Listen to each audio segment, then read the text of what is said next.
Ada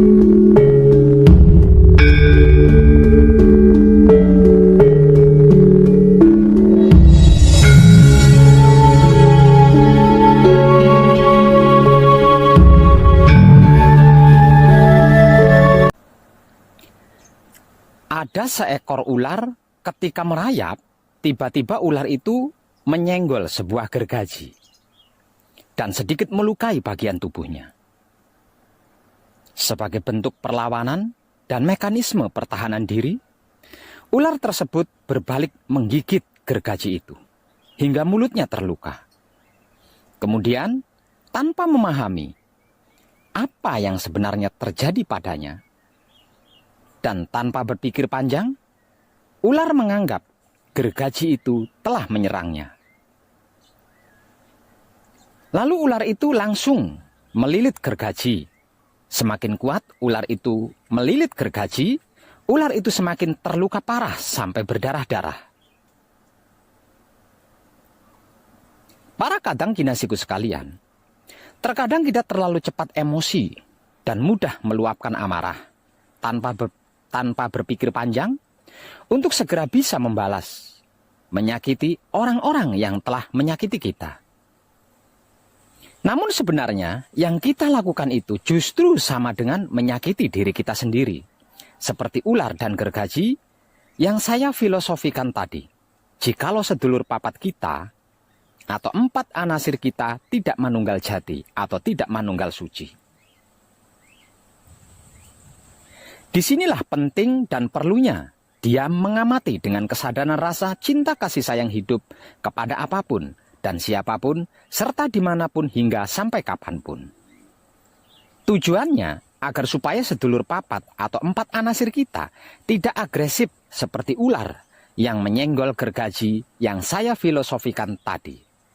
Jadi, ketika kita disakiti orang lain, diremehkan, dihina, dibuli, dibohongi, ditipu, dilecehkan, difitnah, dan lain-lain sebagainya, sebaiknya jangan terlalu cepat reaktif.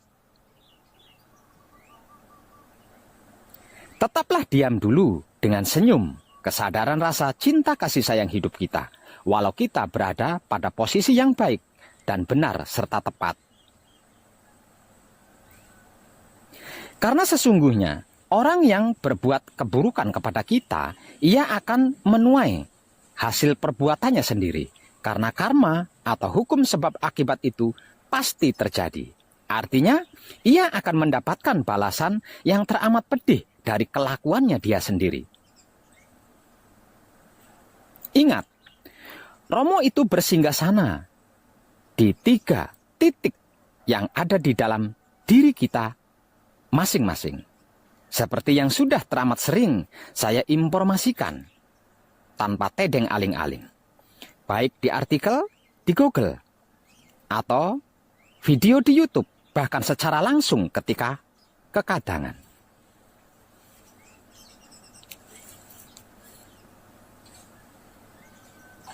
Maka terus jagalah kebersihannya, jangan sampai ternoda atau terkotori.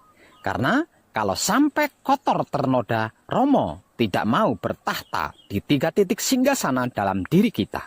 Dan kalau Romo tidak mau bertahta di 3 titik singgasana yang ada di dalam diri kita, bagaimana kita bisa manunggal jati dengannya? Kalau kita tidak manunggal jati dengannya, itulah masalah kehidupan dunia. Panjenengan pernah mendengar atau membaca mungkin kisah seorang guru besar sufi, tokoh ulama, berguru kepada orang gila? Kalau belum, saya beritahu kisahnya ya. Namun tolong simak baik-baik agar supaya tidak gagal paham dan mendapat hikmah dari yang saya informasikan ini. Singkat punya Alkisah, Syekh Junaid Al-Baghdadi adalah seorang guru besar sufi terkemuka di kota Baghdad dan sekitarnya.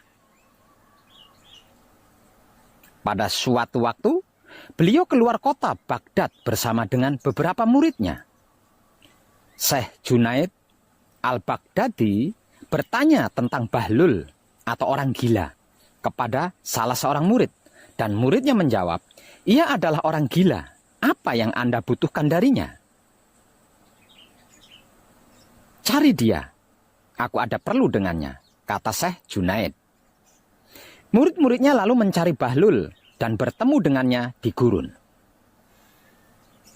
Mereka lalu mengantar Syekh Junaid al-Baghdadi kepadanya.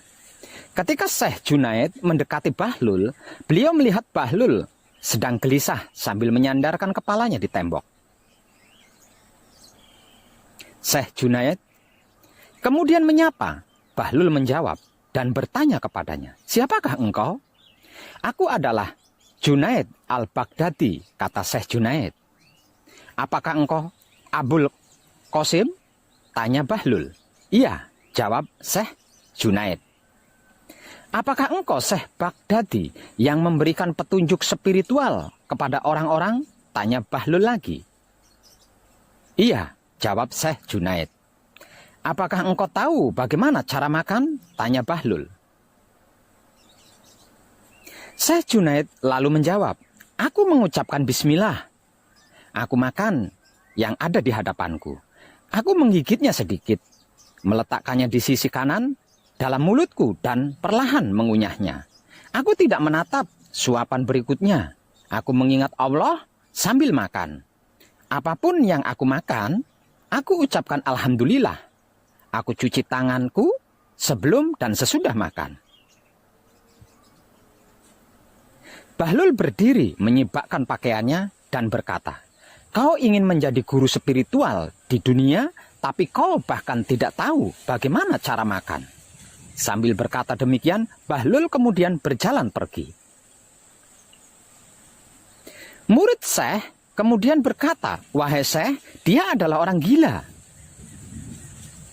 Syekh Junaid berkata, dia adalah orang gila yang cerdas dan bijak. Dengarkan kebenaran darinya.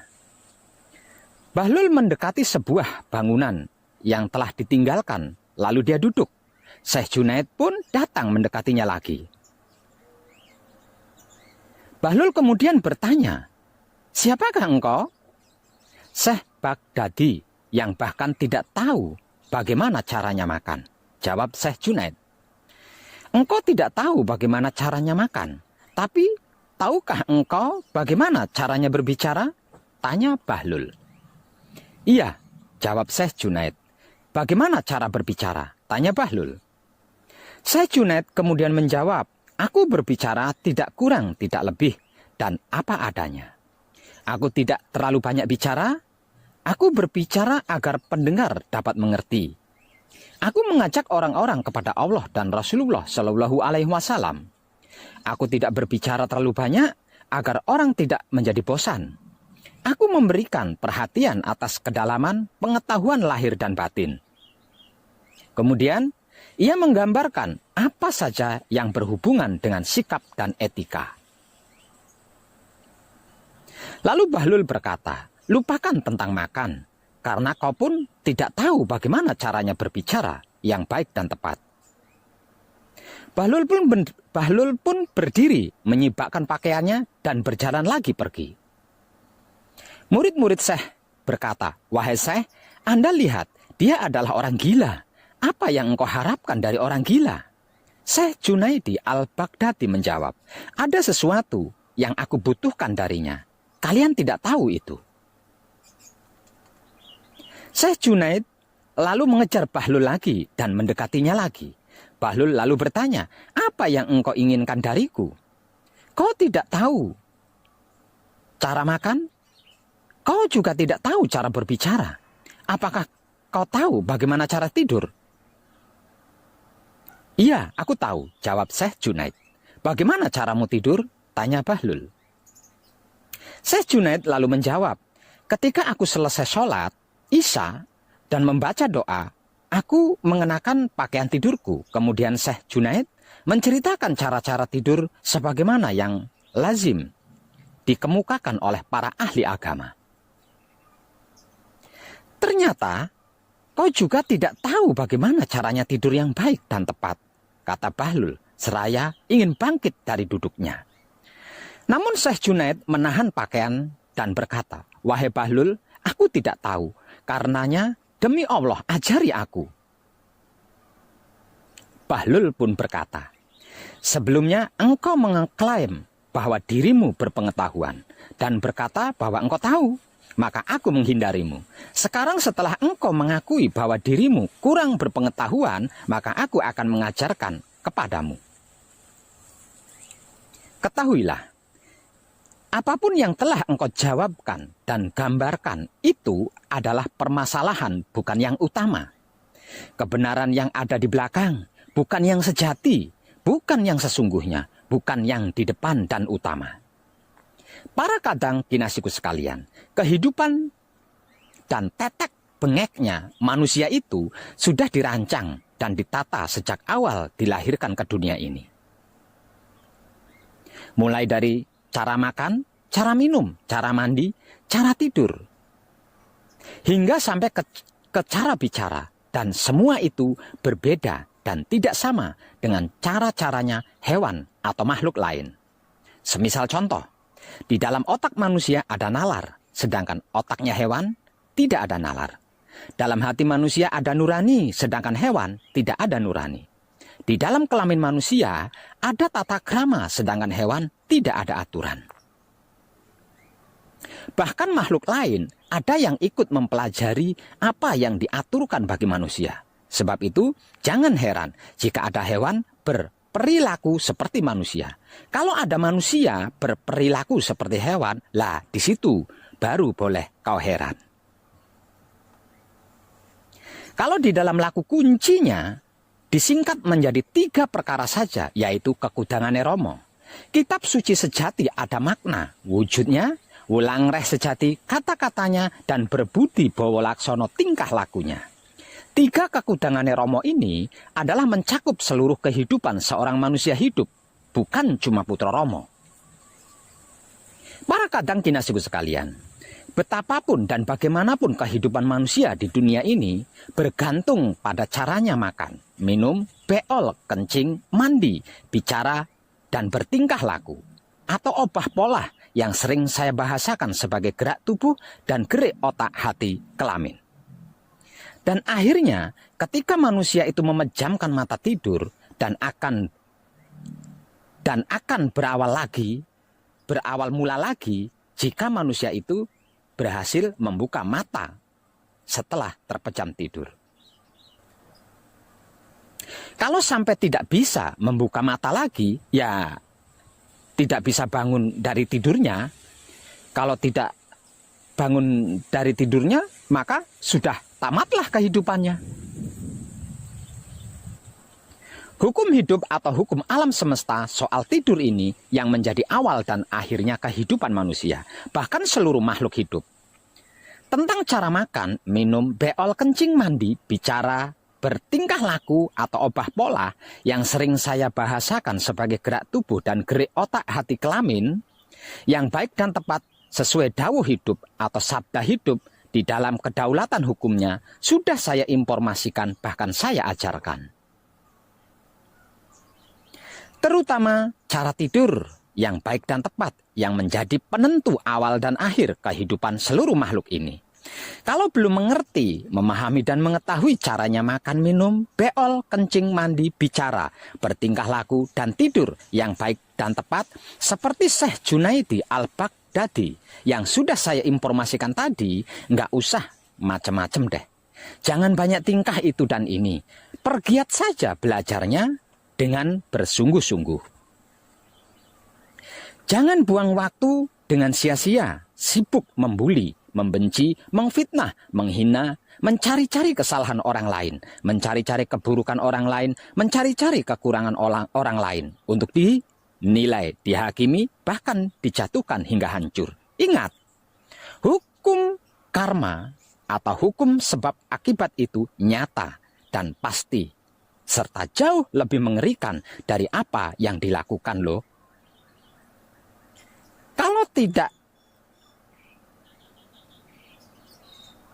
Kalau tidak tertebus, maka akan terwariskan pada anak cucu kita lagi. Al khusus untuk panjenengan para kadang kinasih, konto kanti anom dan sepuh, maafkan saya. Tentang makan minum dan beol kencing serta mandi, makan minum yang baik dan tepat, apapun yang dimakan dan diminum harus tersempurnakan. Dan caranya memakan dan meminum pun harus dengan kesadaran rasa cinta kasih sayang hidup, bukan anasir. Kalau tidak, maka apapun yang dimakan dan diminum tidak akan berguna, tidak akan bermanfaat, selain hanya menjadi pemicu penyakit tubuh, juga akan menyebabkan otak, hati, dan kelaminmu hitam ternoda. Begitu juga ketika beol dan kencing serta mandi, harus melakukannya dengan kesadaran rasa cinta kasih sayang hidup, bukan 4 anasir, dan harus disempurnakan. Tentang tingkah laku dan bicara, otak, hati, dan kelamin atau pikiran, batin, dan syahwat harus bersih dari noda syirik, iri, dengki, dendam, hasut, fitnah, dan harus terbebas dari ego, pamrih, arogan. Sebelum memulai berbicara dan apapun yang dibicarakan serta berbicara dengan siapapun harus menyenangkan Romo. Jika tidak, apapun yang dibicarakan, bagaimanapun yang dilakukan hanya akan menjadi karma yang akan mencelakai diri sendiri dan yang diajak berbicara atau yang mengajak bicara, dan alam semesta akan ikut menanggung dampaknya.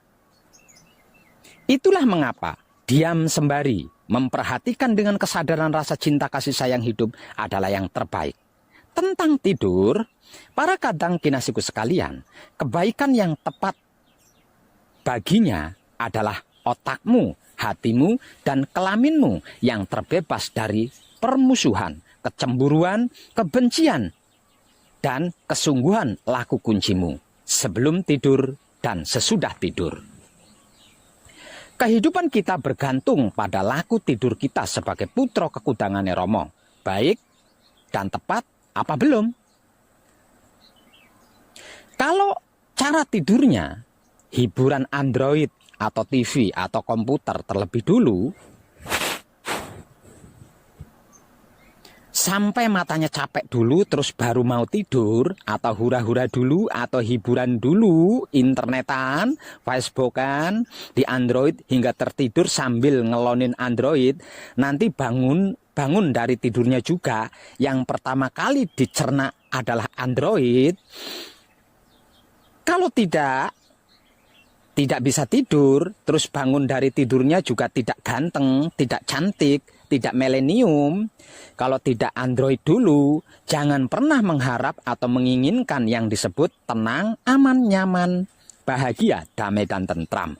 Apalagi sempurna, karena itu tidak mungkin bisa didapatkan. Selain gelisah, resah, galau, ragu, bimbang, bahkan takut.